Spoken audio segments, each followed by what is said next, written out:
Or Jim. I go by Jim. Okay, Yeah. fine. Perfect.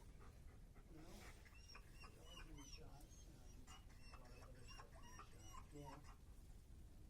Yeah, I see. I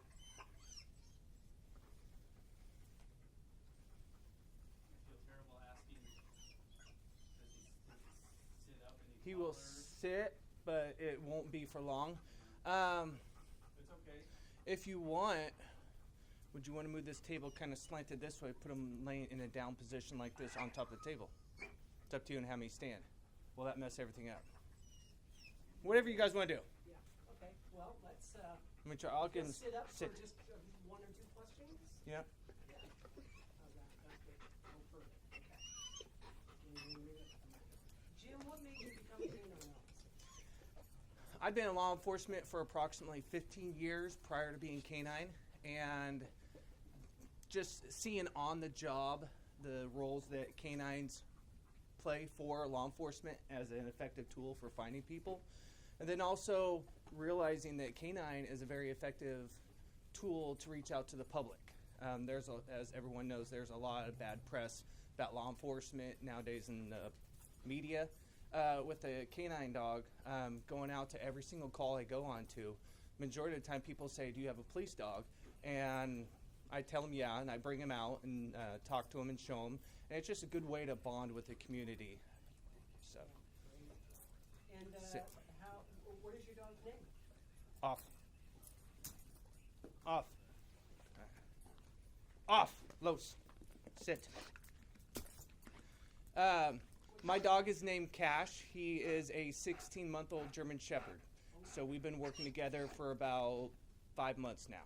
Okay. And have you already gone through your training? Mm-hmm.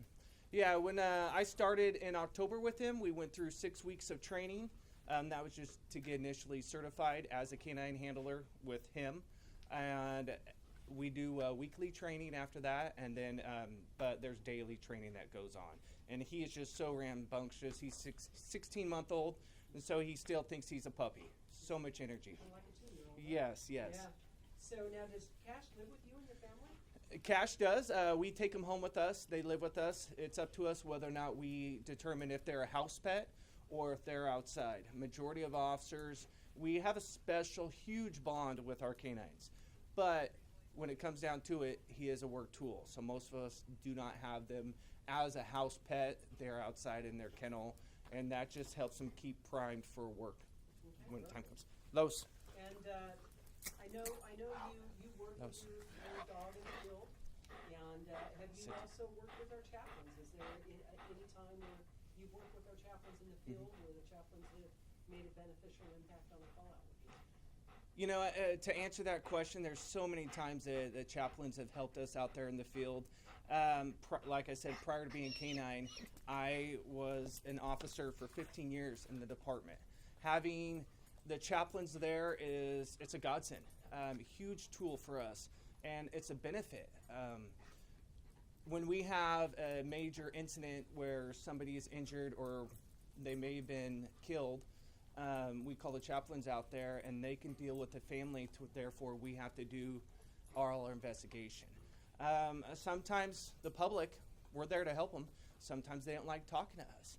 Sometimes the chaplains go in there as an effective tool, help soften them up. They see that the Sacramento chaplaincy, they still connect them with the sheriff's department, but when you have a chaplain there who's caring for them, who's just there to listen, to support them, it usually opens them up to where they're more cooperative with us. They'll give us more information. They'll help us out during our investigation. The chaplains, they're a buffer to when, like I said earlier, there is a lot of negative media towards law enforcement. Chaplains get there and they say, hey, I'm here, chaplain, what can I do for you? It takes a load off our shoulders, and it also helps the victims and the families of the victims. So that right there is more towards the public side. For officer side, anytime we have a major incident, it may just be an officer's affected by an incident. The chaplain's there if we want to talk to him. If we have an officer involved shooting, or if we have an officer get hurt on duty, the chaplains are always there first thing. We call them up. They never ask any questions. They'll come out no matter what. When they're there, they're asked, how can I help? What can I do for you guys? I have a specific incident that I've had before where the chaplain in the chaplain academy, there's a certain section on crime scenes that I've gone in there and I've instructed to all the chaplains for a couple academies. Went in there, did that course action, got good reviews on it. They said there's a lot of information that they gained. Well, approximately a month later, I responded to a kidnapping. I go out to the scene and there's a chaplain who's already there. The chaplain was my complainant. He was driving by, witnessed a gentleman steal a car. The gentleman drove off. The mom was there at the school to pick up her kids, or pick up a kid, and that's when her car was stolen. Unbeknownst to the person who stole the car, there was still another child in the car. So mom was frantic. By the time I got there, the chaplain had already calmed the mom down so much that I was able to get all the information I had. And pretty much he was right there. Without him being there, it would have been night and day. It would have taken me twice, if not 3 times as long to get all the information I needed.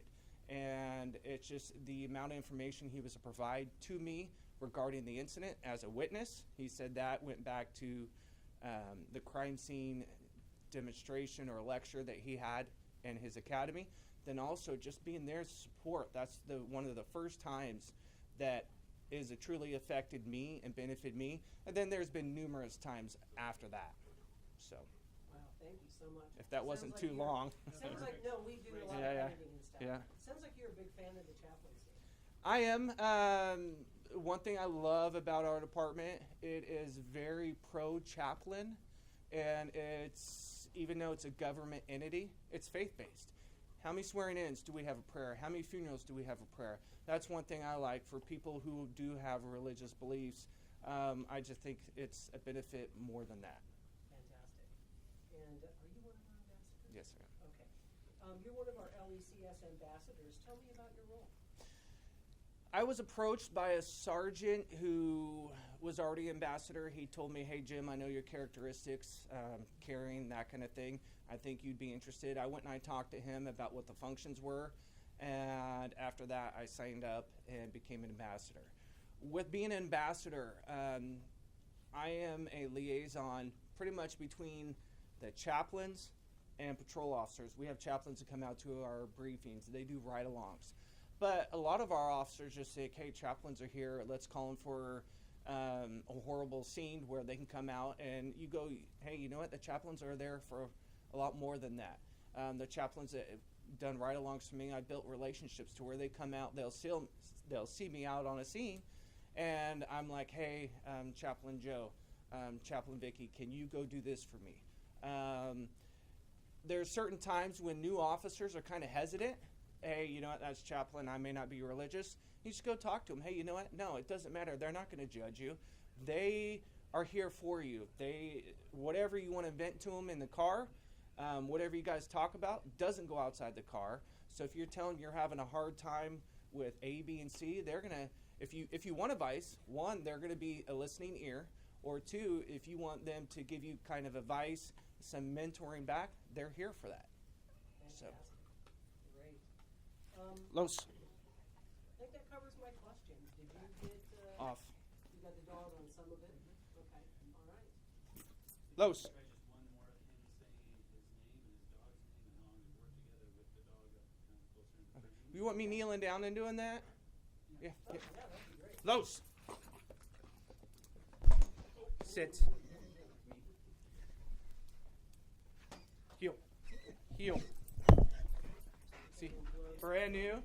He's already destroying it. Yeah, I bet. Heel. He's Sit. Sit. I wonder how I should stay. In fact, you know what? Stay. When do you want to hold this? And he may even look at you. It's kind of salami. attack me. No, I won't let him. Stay. Stay. Sit. What happened to Chaplain City? Well, it's a long story. Hush. So, hush. Do you want to introduce myself or just say it? Galavich, yeah. Hush! No. Deputy Galovich, what's your dog's name? My dog is named Cash. We get to name our dogs, and I named him just after one of a singer that I liked. He is a 16-month-old German Shepherd. We've been partnered since October is when we received him. We went through a 6-week certification and started hitting the streets in November, and we've been partnered ever since. He lives with me at home. I take him home every single day. He is an outside dog because when he wants to go potty, he's going to go potty, whether it's inside or not. But he's a 16-month-old, so he has a tremendous amount of energy. His drive is just awesome.